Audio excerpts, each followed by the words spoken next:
Healthy ears can perceive sound waves of frequencies from about 20 to 20,000 Hz. This range will become narrower due to aging or noise exposure.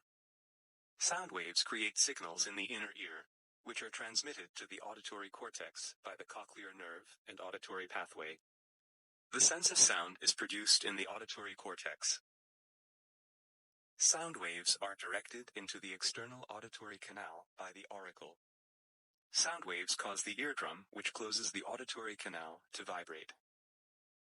The vibration of the eardrum is transmitted to the cochlea by the ossicles, the hammer, the anvil, and the stirrup.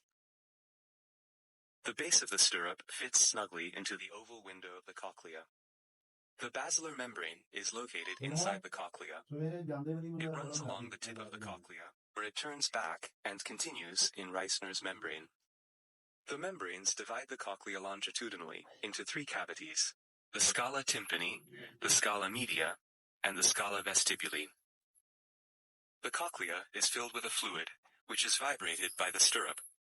Higher frequency sounds cause vibrations of higher frequency in the liquid, which are absorbed in the initial section of the membrane. Lower frequency vibrations generated by deep sounds enter the cochlea and become absorbed closer to the tip. When a vibration is absorbed, an electrical signal is produced which is transmitted into the brain. The pitch of the sound is encoded by the site of absorption. This is called tonotopy. Electrical signals are generated in the organ of Corti. Vibrations spreading inside the cochlea push the tectorial membrane against the hair cells found on the basilar membrane, and bend them, generating a signal in the cells.